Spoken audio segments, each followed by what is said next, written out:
ಪಟ್ಟಣದ ಚಿಕ್ಕೋಡಿ ರಸ್ತೆಗೆ ಹೊಂದಿಕೊಂಡಿರುವ ಸ್ವಾಮಿ ವಿವೇಕಾನಂದ ಶಾಲೆಯಲ್ಲಿ ವಾರ್ಷಿಕ ಕ್ರೀಡಾಕೂಟಗಳಲ್ಲಿ ವಿಜೇತ ವಿದ್ಯಾರ್ಥಿಗಳಿಗೆ ಪ್ರಶಸ್ತಿ ಪತ್ರ ವಿತರಣಾ ಸಮಾರಂಭ ಜರುಗಿತು. ಸೋಮವಾರದಂದು ಸ್ವಾಮಿ ವಿವೇಕಾನಂದ ಶಾಲೆಯ ಸಭಾಗೃಹದಲ್ಲಿ ಆಂಗ್ಲ ಮಾಧ್ಯಮ ವಿಭಾಗದ 1, 2 ಮತ್ತು 3ನೇ ತರಗತಿಯ ವಿದ್ಯಾರ್ಥಿಗಳಿಗೆ ಪ್ರಶಸ್ತಿ ಪ್ರದಾನ ಸಮಾರಂಭ ಜರುಗಿತು. ಸ್ವಾಮಿ ವಿವೇಕಾನಂದ ಶಾಲೆಯ ಆಡಳಿತಾಧಿಕಾರಿ ಅನಿಲ್ ಪಾಟೀಲ್ ಅವರ ಅಧ್ಯಕ್ಷತೆಯಲ್ಲಿ ನಡೆದ ಸಮಾರಂಭಕ್ಕೆ ಸಸಿಗೆ ನೀರುಣಿಸುವ ಮೂಲಕ ಚಾಲನೆ ನೀಡಲಾಯಿತು. ಪ್ರಾರಂಭದಲ್ಲಿ 5ನೇ ತರಗತಿಯ ವಿದ್ಯಾರ್ಥಿನಿಯರು ಪ್ರಾರ್ಥನಾ ಗೀತೆ ಹಾಡಿದರು. ಮುಖ್ಯ ಅತಿಥಿಗಳಾಗಿ ಆಗಮಿಸಿದ್ದ ಪಾಲಕರೇ ತಮ್ಮ ಮಕ್ಕಳಿಗೆ ತಮ್ಮ ಕೈಯಾರೆ ಪ್ರಶಸ್ತಿ ಪತ್ರವನ್ನ ನೀಡಿ ಆನಂದ ವ್ಯಕ್ತಪಡಿಸಿದ್ರು.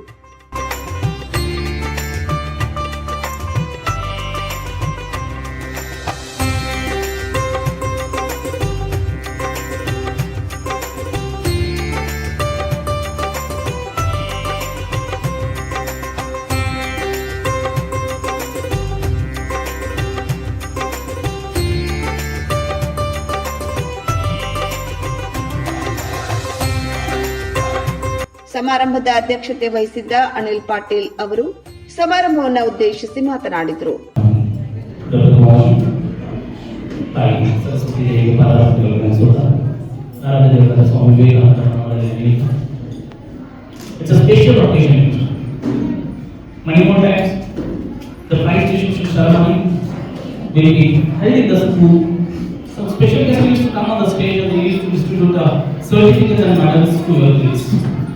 Today, the main leader is, main chief guest, everything is our parents. ಈ ಒಂದು ಕಾರ್ಯಕ್ರಮದಲ್ಲಿ ವಿಶೇಷವಾಗಿ ಆತ್ಮೀಯ ಪಾಲಕ ಬಳಗದವರೇ ಅಂದರೆ ತಂದೆ ತಾಯಿಯಂದಿರೇ ಮುಖ್ಯ ಅತಿಥಿಗಳು.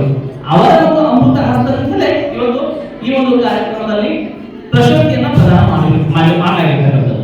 ಆ ಜನ್ಮದಾತರಿಗೆ ಮೊದಲ ನಮನ, ಬದುಕು ಕೊಟ್ಟ ತಂದೆಗೆ ಎರಡನೆಯ ನಮನ, ವಿದ್ಯೆ ಕೊಟ್ಟ ಗುರುವಿಗೆ ಮೂರನೇ ನಮನ ಮಾಡಿದ ಆ ಹಿನ್ನೆಲೆಯಲ್ಲಿ ನಾವು ಅದರ ಜೊತೆಗೆ ತಂದೆ ತಾಯಿಯರು ಕೂಡ ಈ ಒಂದು ಕಾರ್ಯಕ್ರಮದ ಮೇಧಾ ಬಂದಾಯಿ ಸರ್ವರನ್ನು ಸ್ವಾಗತಿಸಿದರೆ ಉಮ್ರಾ ನದಾಫ್ ಕಾರ್ಯಕ್ರಮ ನಿರೂಪಿಸಿದ್ರು.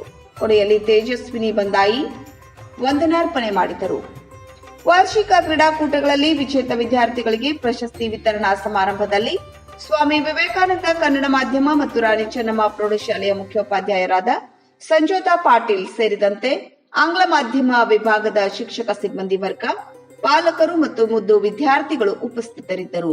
ವೀಕ್ಷಕರೇ, ನಮ್ಮ ಸತ್ಯಂ ವಾಹಿನಿಯ ಪ್ರತಿದಿನದ ಅಪ್ಡೇಟ್ ಮಾಹಿತಿಯನ್ನ ತಿಳಿದುಕೊಳ್ಳಲು ಸತ್ಯಂ ಟಿವಿ ಕನ್ನಡ ಯೂಟ್ಯೂಬ್ಗೆ ಸಬ್ಸ್ಕ್ರೈಬ್ ಆಗಿ ಹಾಗೂ ಬೆಲ್ ಐಕಾನ್ ಅನ್ನು ಕ್ಲಿಕ್ ಮಾಡಿ.